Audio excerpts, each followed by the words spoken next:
You eat the prunes, you choke down the oatmeal, you pile fruit on your plate every single morning, and still nothing changes.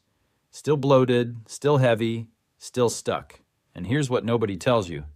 It may have nothing to do with how much fiber you eat. The bacteria inside your gut are starving. And when they starve, they turn on you.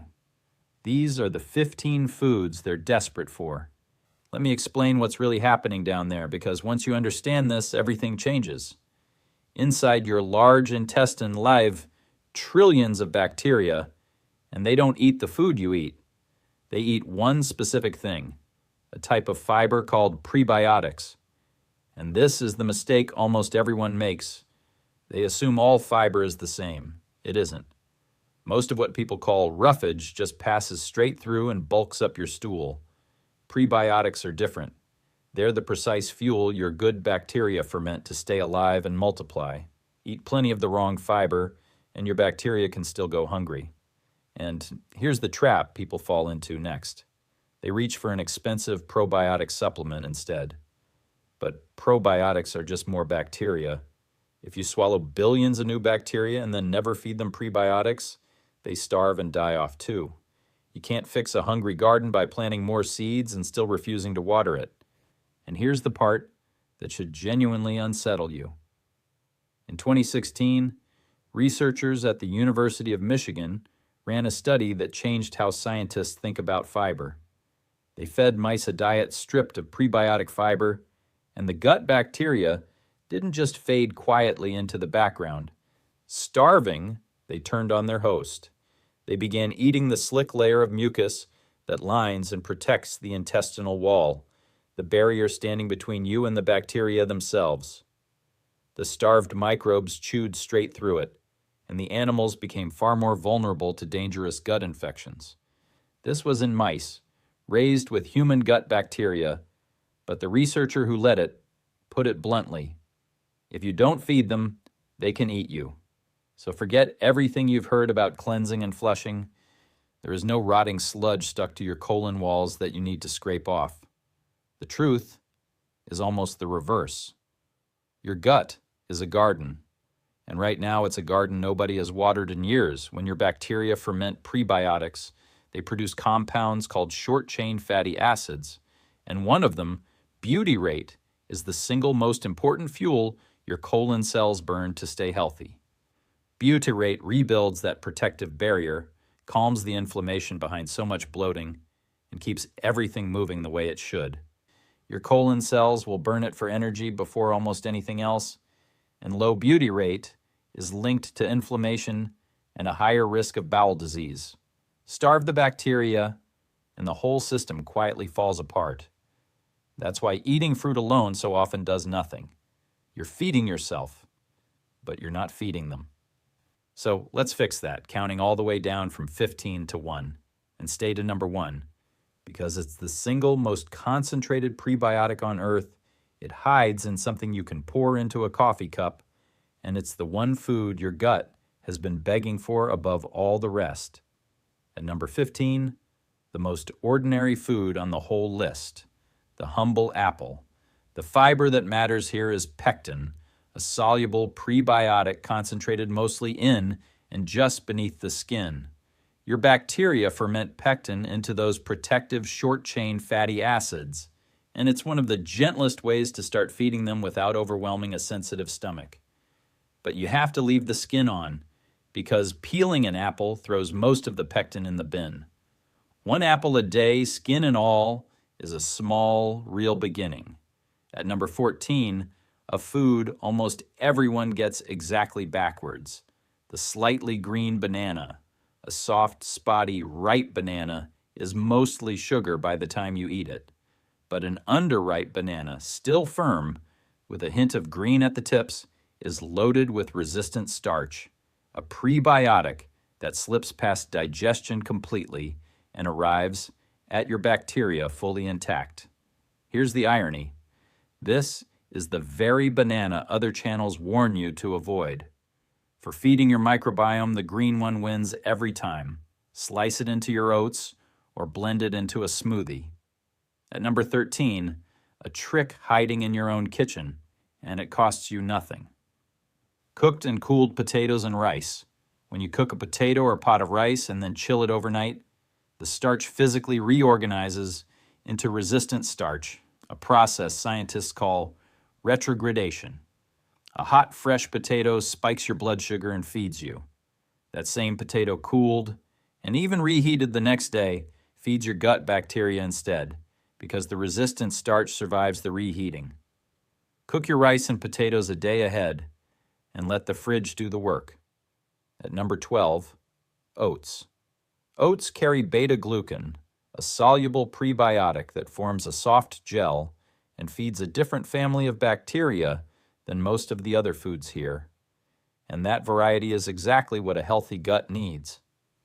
They also hold a dose of resistant starch, which climbs even higher if you make overnight oats and eat them cold, straight from the jar.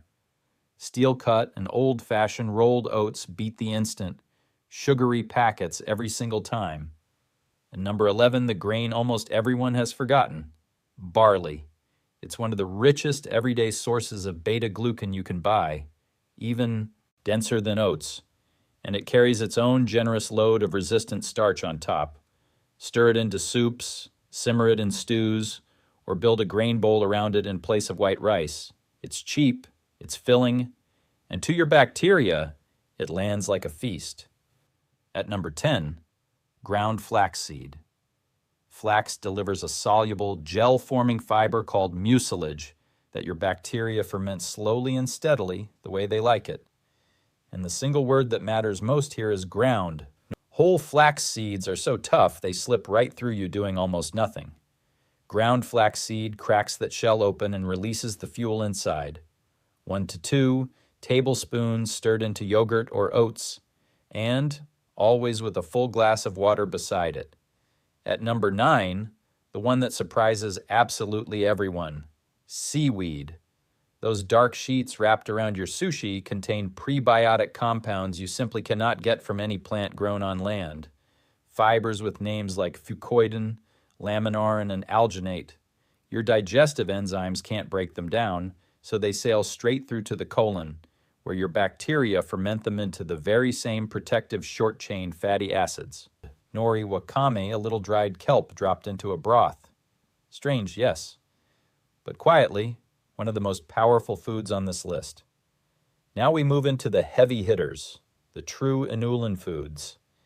And at number 8 stands asparagus. Asparagus is rich in both inulin and FOS, fructooligosaccharides, the two most heavily researched prebiotic fibers on the planet, at roughly 2 to 3 grams in every 100-gram serving. A light cooking is fine, but here's the catch. The longer asparagus sits after it's picked, the more its inulin quietly drains away. So buy it fresh and eat it soon. Grill it, roast it, lay it beside your eggs in the morning. At number 7, leeks. Leeks come from the same powerful family as onion and garlic, and as much as 1/10 of their weight is pure inulin, packed into the white and pale green base most people slice off and throw away. Stop throwing it away. Cut it thin into soups, and let it feed the bifidobacteria that keep the wall of your gut strong and sealed. At number 6, legumes. Lentils, chickpeas, black beans. These are your single richest source of GOS, galacto-oligosaccharides, a prebiotic with a special talent. It feeds both bifidobacteria and lactobacillus at the same time, and supports your immune system while it does it. Yes, beans can cause gas when you start. And here's the reframe that changes everything. That gas is literally the sound of starving bacteria finally being fed. Start with half a cup a day and build from there. We're into the top 5 now, and the prebiotics only get more concentrated. At number 5, onions. Onions are so ordinary we forget they're practically medicine. And yet, they supply roughly 1/4 of all the inulin in the entire average Western diet. Raw, cooked, or slowly caramelized down to gold, every layer carries inulin and FOS. A single medium onion folded into almost any savory meal is one of the easiest prebiotic wins you'll ever find. At number 4, garlic. Garlic punches far above its tiny size. As much as a tenth of its weight is inulin, layered with FOS, and research shows it does something clever. It selectively feeds the beneficial bifidobacteria while discouraging the harmful bacteria you don't want crowding your gut. A clove or two a day. And here's the tip most people miss.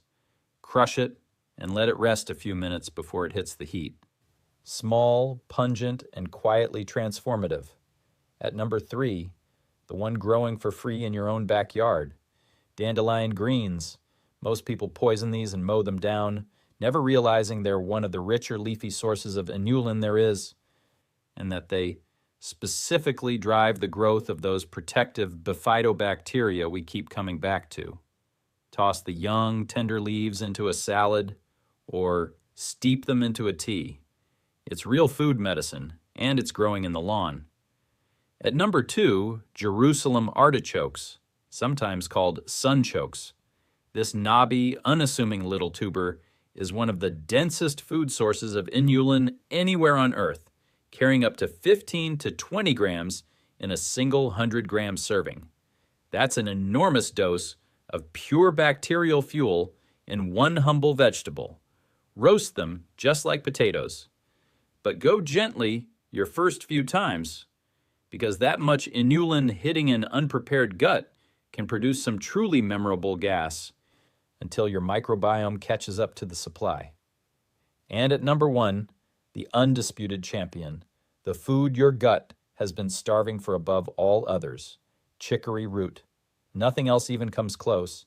Chicory root is up to 47% inulin by dry weight, the single most concentrated natural prebiotic that exists, which is the exact reason it's the fiber quietly added to so many gut health products on the shelf.